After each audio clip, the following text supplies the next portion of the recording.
Bom, pessoal, queria agradecer vocês terem vindo aqui no canal novamente, e eu convidei a professora Érica Rodrigues Fontes para a nossa primeira entrevista do canal. E antes de qualquer coisa, antes da gente começar a nossa entrevista, queria que vocês se inscrevessem no canal, para quem não está inscrito. Se você está chegando agora, sabe que a gente já tem um endereço lá no Instagram, e lá também no blog, Todos a Beletrista. E a professora Érica, também vou deixar aqui o contato dela, da rede social, que é o Viajante Ilimitado. Aqui embaixo vocês podem seguir a professora Érica, que lá vocês vão ter bastante conteúdo de viagens, língua inglesa, cultura, muita coisa que o perfil da Érica é riquíssimo no Instagram. A Érica é formada em letras, inglês e literatura, né, literatura de língua inglesa, pela Universidade Estadual do Rio de Janeiro, e ela tem mestrado e doutorado em Romance Languages, Literature, Performance, Performance de Literatura pela Universidade da Carolina do Norte, em Chapel Hill. Érica é professora associada de língua inglesa do Departamento de Letras em Inglês da Universidade Federal do Piauí, onde ela atua e mora em Teresina já há 12 anos. Recentemente, ou seja, agora mesmo, em junho, a Érica concluiu seu pós-doutorado em estudos teatrais pela Ryokoku Daigaku, em Kyoto, no Japão. E é por isso que eu convidei hoje ela para estar aqui conosco, né, no nosso canal, para falar dessa experiência de um ano morando, estudando e intercambiando saberes no Japão. Então, Érica, seja muito bem-vinda ao nosso canal. Muito obrigada pelo convite, é uma honra para mim também fazer parte desse momento aí de troca. Muito obrigada. Nada. Seu currículo é bem extenso, né, Érica? Como eu acabei de fazer um resumo, né? Eu gosto de dizer para as pessoas que eu sou velha. Quando as pessoas começam a falar, nossa, você fez muita coisa, fala porque eu sou velha.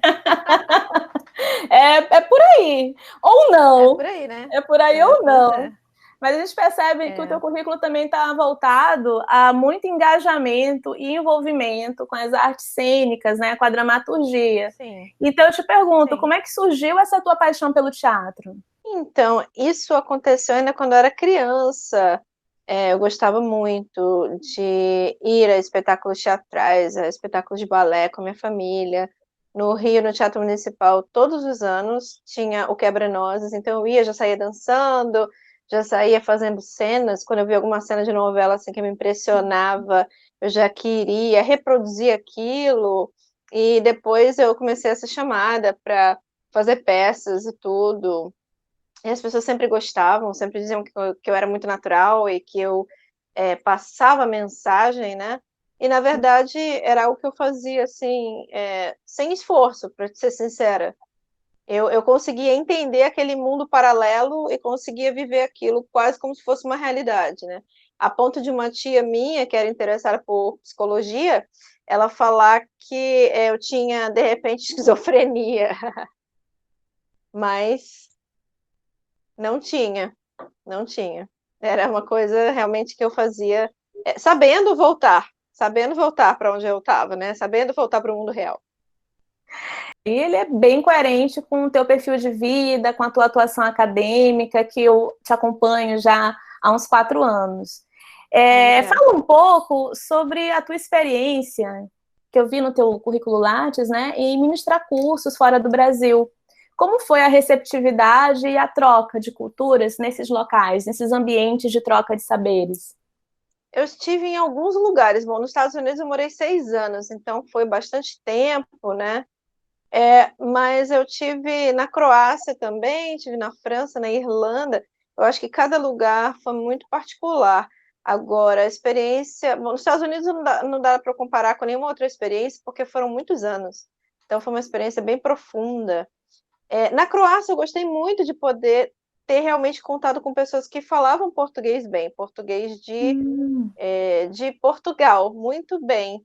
Então, a gente falou um pouco sobre a questão da música, das artes, né, e tal, eles falaram com muita naturalidade, e a gente pôde discutir isso, pôde discutir o período das décadas de 60 e 80 através das artes, né. Muito legal isso. E agora sobre o Japão, né, que é o tema maior da entrevista da Sim. gente, que é essa experiência também mais recente.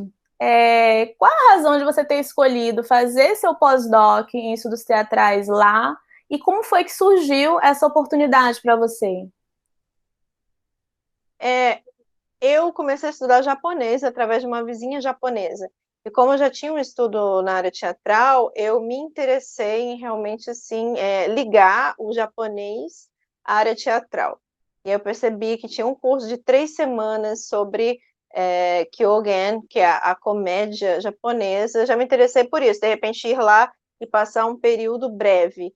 Mas depois eu achei, através de um livro chamado Hakushisha, da Adriana Lisboa, que existia uma bolsa de estudos culturais para pesquisadores, professores no exterior. Então, realmente, eu pude me aprofundar, comecei a buscar isso, uma bolsa de pós-doutorado ou de pesquisa no Japão, e aí eu tive uma bolsa negada pelo CNPq, que era de Nossa, 4 mil reais, e no ano uhum. seguinte eu tive uma bolsa de 20 mil reais aprovada pela Fundação Japão. Então, Nossa, que eu nem fiquei maravilha! triste, eu nem fiquei triste com a recusa do Claro! CNPq. Eu acho bom a gente trazer esse tipo de informação aqui. Você é Sim, professora, eu sou professora, nós estamos na universidade, que às vezes, assim, como a gente mostra para os nossos perfis, né, assim, nas redes sociais, todo mundo acha assim, da onde vem esse dinheiro? E as pessoas elas não uhum, entendem que muitas vezes, e que na verdade, na grande maioria das vezes, a gente depende de bolsa, a gente depende do salário que a gente ganha, tudo é feito de uma forma muito planejada, né? Então, assim, é importante você estar dizendo isso, por isso que eu perguntei, para que as pessoas também entendam que existem as oportunidades e que elas não estão fora, assim, né, da realidade da gente, né? E por que a sim, gente... Quer dizer, você está citando aí a Adriana Lisboa. A Adriana Lisboa, eu só conheço os romances dela. Sei que ela é uma sim, escritora. é. E, quer dizer, porque você lê um livro dela, você, né, você lê muito, eu sei que lê bastante, e aí você teve essa informação. E você foi Uhum. atrás, né? Você se Na interessou e você foi verdade, atrás. no livro Hakushisha, tem essa informação, né? Esse livro foi escrito através da Bolsa de Estudos Culturais, intercâmbio intelectual no exterior da Fundação Japão. E aí, quando eu vi isso, eu fui atrás dessa bolsa, porque eu vi que o livro dela, o Hakushisha, que fala da casa de um discípulo do Matsuo Basho, que é um dos principais fundadores, iniciadores do Haikai.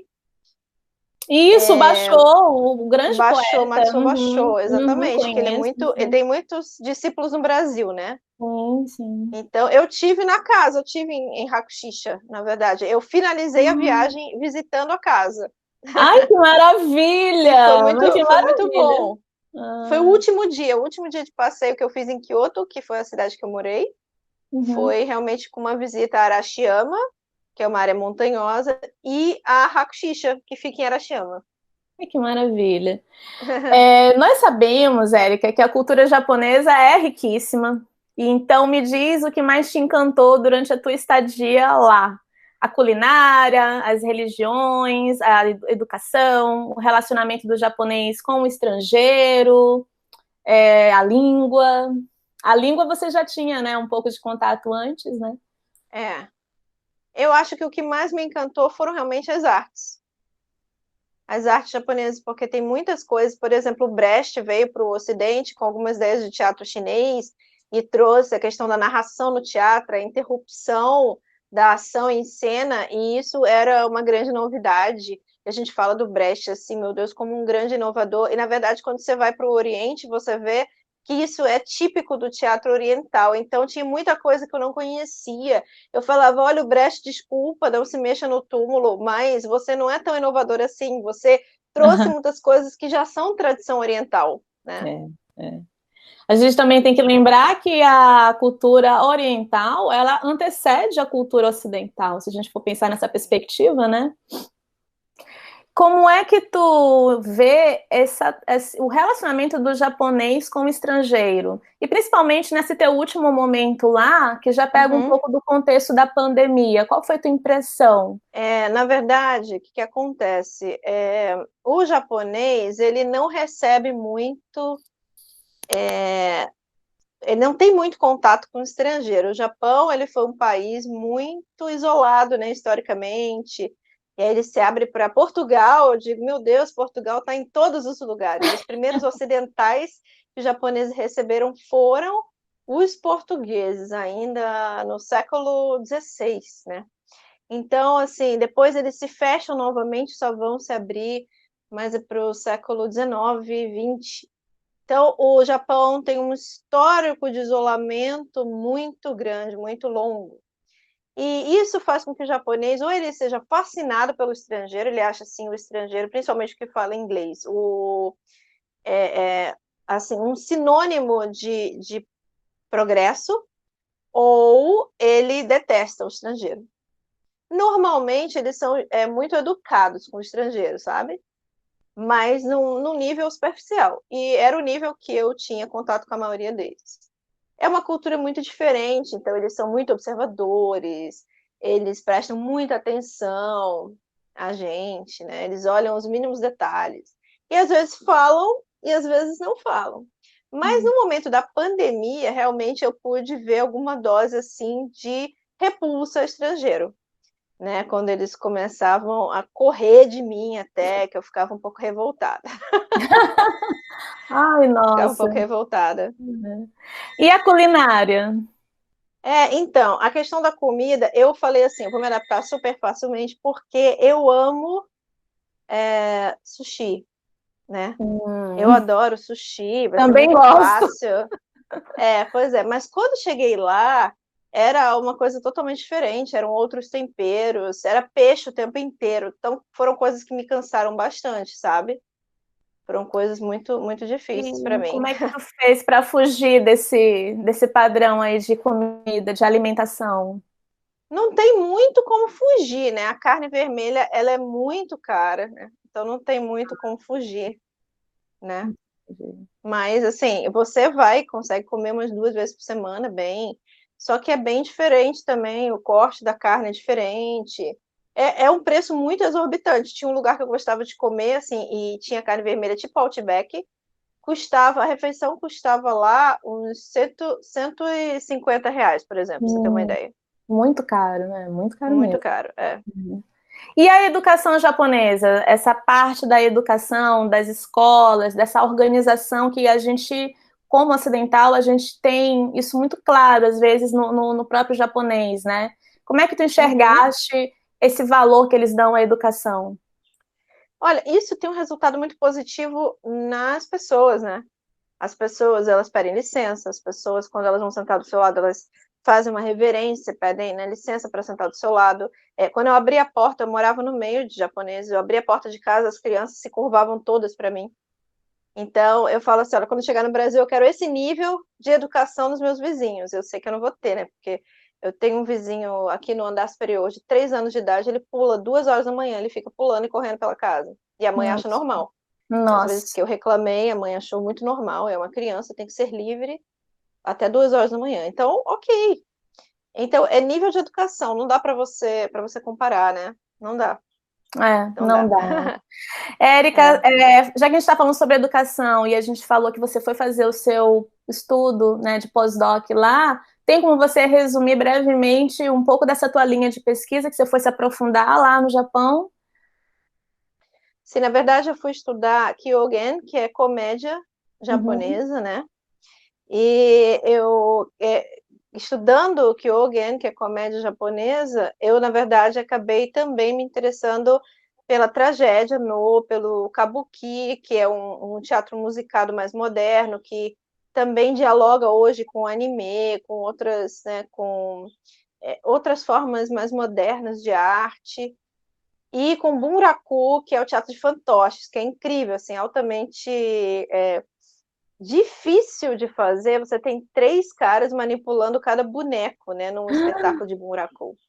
Então é muito Nossa. difícil, e você tem um narrador à direita do palco principal, que fica num palco menor, e o narrador, ele é pirado, ele pira, ele faz as vozes de todos os personagens, então ele vai, esse narrador, ele é substituído por outro, são vários narradores, né, 2 ou 3, eles vão tendo, assim, shifts, né, então, assim, turnos, eles Turnos. vão trocando. Vão se alternando, né? Vão se alternando, então, assim, é algo muito sofisticado, e lindíssimo, o cenário é lindíssimo, a música, é tudo, assim, muito perfeito, né, porque eles dão muito valor à técnica, né. Uhum. Érica, então, já encerrando o nosso bate-papo, até para não cansar a Sim. nossa audiência, né? Porque ninguém gosta de ficar vendo um vídeo muito, coisas muito muito longo, longas, né? Mas a verdade. gente, de repente, depois a gente volta para uma segunda parte desse bate-papo, que está sendo muito gostoso. Eu queria também dizer para todo mundo que está assistindo esse vídeo que vocês sigam novamente, né? Porque eu já disse no começo, vocês sigam a Érica lá no Instagram dela, no Viajante Limitada, porque tudo isso que ela está contando, essas experiências, a questão do teatro, como ela mostra, ela faz sempre mini vídeos, então lá no feed tá tudo lá. Tá tudo lá, né? Eu pensei, até essa questão, né, dos menininhos que eram seus vizinhos lá, você fez um mini vídeo, vi que você fez um mini vídeo muito legal da sua casa lá, né, no Japão, fiz da lá em casa. Kyoto. Nossa, é tudo realmente muito rico, né? A cultura, ela é riquíssima mesmo. Então, quando eu vi a questão dos banheiros, que você colocou lá, eu achei, nossa, porque eu tenho uma neura com banheiro, então quando você mostrou os banheiros, eu disse, gente... É complicado, porque assim, eu sempre chamo pessoas para vir à minha casa aqui em Teresina, né, amigos, para fazerem lanche e tudo. Eu pensei nisso, em fazer isso lá no Japão.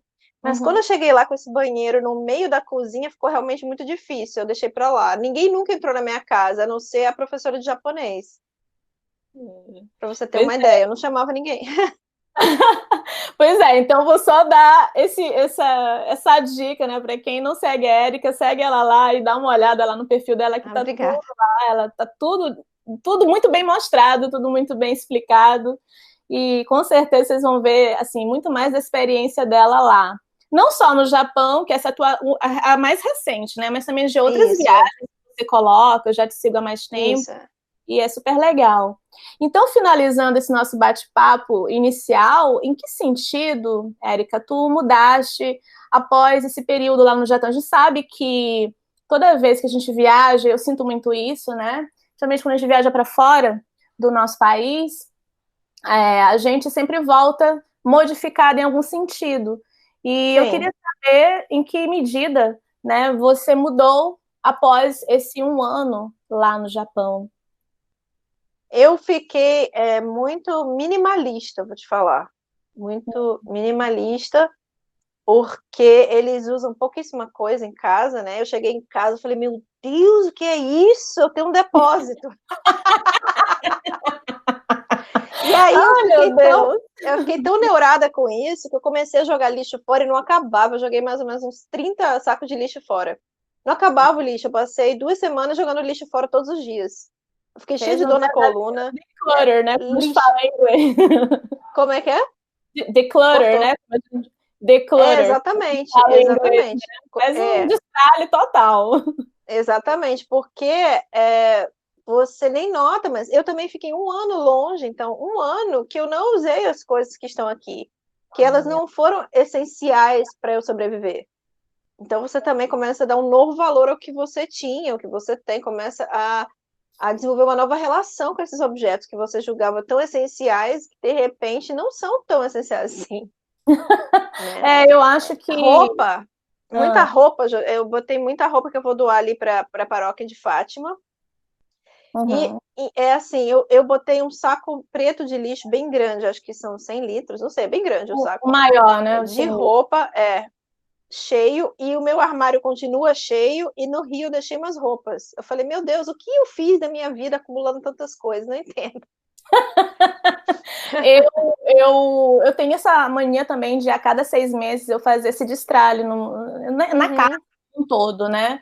E dessa última vez que eu digo no final de 2018 que eu me mudei para cá, para São Luís, para ficar mesmo aqui, né, no meu apartamento mais direto, eu praticamente, eu vendi tudo o que eu tinha lá em Caxias mesmo, e já fiz, assim, um destralhe de uns 50% já naquela época. Esse ano, aí ano passado eu morei em São Paulo, vim para cá, para São Luís poucas vezes, e esse ano é que eu tô aqui mais direto, por conta da tese do doutorado, né? E aí eu fiz outro destralhe, e com esses meses da pandemia, eu também adquiri esse mesmo pensamento, o quão pouco a gente precisa para viver, e o quanto que a gente não precisa estar consumindo o tempo todo certos tipos de objetos, de serviços, né? Esse tipo de coisa, e você tá bem, e tá tudo bem, e você consegue viver normal, tranquilo, de boa. Sim, é verdade. E isso é bem legal. Não, a gente consegue sobreviver sem muitas coisas. Eu só tenho um problema muito grande com os meus livros. Aí realmente eu tenho um problema. Não, aí somos pra duas. Me desfazer. Né? Aí, é difícil. Também. Eu procuro exatamente. sempre fazer doação, mas para bibliotecas mesmo normal, ou então para sebos, e jogar fora jamais. Ou então para quem, né? Para os alunos, ex-alunos que não querem, né? Livro é outro patamar. Exatamente. Livro é outro nível. Eu falo assim, que se alguém quiser me deixar muito infeliz, é só pegar e queimar os meus livros. Que isso é muito pior do que roubar qualquer dinheiro que eu tenha. Nossa, a gente pensa igual, então.